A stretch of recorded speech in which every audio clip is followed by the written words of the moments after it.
ভিক্ষা করা কিন্তু ভালো না, কিন্তু কোন ধর্মে নাই। কোন ধর্মে ভিক্ষাটা পছন্দ না। মনে করেন আপনাদের একটা কথা কিন্তু অবস্থা আমার থেকে যদি এখন 1,00,000 টাকা যদি থাকতো আমি ভিক্ষা করতাম না। 1 লাখ টাকা লাগে না ব্যবসা করতে, 1 লাখ টাকা লাগে না। এই মানুষগুলা আমাকে নিজের থেকে বলছিল ভিক্ষা করা সর্বনিকৃষ্ট কাজ, যদি বসে বসে ছোটখাটো একটা ইনকামের ব্যবস্থা হয় তাহলে আর কখনো ভিক্ষা করবে না। আমিও তাদের কথা শুনে বলেছিলাম আল্লাহ যদি কবুল করে ছোটখাটো একটা ইনকামের ব্যবস্থা হবে ইনশাআল্লাহ। ওই জায়গায় উপস্থিত কিছু মানুষের সাথে পরামর্শ করে সবাই আমাকে বলল একটা ওজন মাপার স্কেল কিনে দিতে। আপনারা সবাই সাক্ষী আছেন, উনি ব্যবসা করবে বলছে। আমি কিন্তু আপনাদের শুনেন, আমি ছোটখাটো একটা আপনাকে ব্যবসার ব্যবস্থা করে দেব, কিন্তু আমি প্রতিদিন এই রুট দিয়ে আসা যাওয়া করে দেখবো আপনাদেরকে।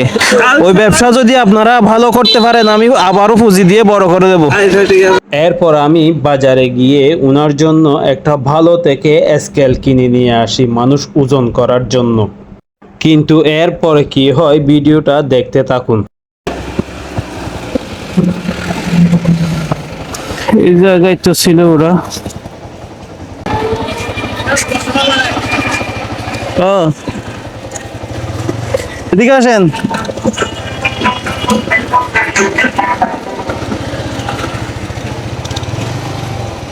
এখানে কালকে আসবে? আচ্ছা আমি তাহলে বাসা থেকে আসি গা। উনি আসলে বলিয়েন, আমি আসলাম বলিয়েন। ওই স্কেলটা নিয়ে পরের দিন আমি আবার এসে দেখি ওরা নাই। ভাই এই জায়গায় একটা মহিলা আর একটা বয়স্ক পুরুষ ভিক্ষা করতো। হ্যাঁ আপনি ভালো মানুষ, এটা তো ভালো মানুষ। হ্যাঁ করবেন না ভাইয়া, আপনি এটা করবেন না ভাইয়া। এরা এখানে বসে থাকি কে তনুকা 1,000 টাকা ইনকাম করে চলে যায়। কর্ম এটা করবে না ভাইয়া। হ্যাঁ আমি জানি তো ভাই, আমি 1 বছরের জন্য দেখতেছি এরা এটা বহুত জনে এর করে সাথে মনে করেন কেউ এই যান কাপড় চোপড় দিয়ে এরা টাকা বেশি করে গেলে বিক্রি করে গেলে এই শীতে অন্তত নয় 5,000 টাকা কম লাগবে।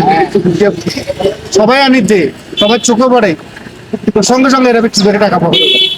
এমন এক ধরনের মানুষ ভাইয়া, এত হিংসা মানুষ মরে যাবে এরা 2 দিন বাদে। আমি এগুলা দেখি তো ভাইয়া। ওনার সাথে যদি আরেকটা যাই তারা এই বুড়াটা কি করে জানেন, নিজের নিজে কাটতে হয়ে যে কি বাড়ি গেলেছে আস্তা খুললো। আসলে কিন্তু লগের ভিক্ষা লাগা কেন হেলকে টাচ করে না লাগে, মানে এখানে দাঁড়াতে ভিক্ষা আমি কি বলেন। হ্যাঁ ভাই আপনারা তো সবই শুনলেন এই মানুষটার মুখ থেকে ওই মানুষগুলার ব্যাপারে। আদৌ কতটুকু সত্য জানি না, তবে এখন আমি কি করব বুঝতেছি না। আপনারা একটু কমেন্ট বক্সে জানাই দেন। ওই মানুষগুলাকে আমি কথা দিছিলাম বাট আমি ওদেরকে খুঁজে পাচ্ছি না, এখন কি করব আপনারা একটু আমাকে পরামর্শ দেন।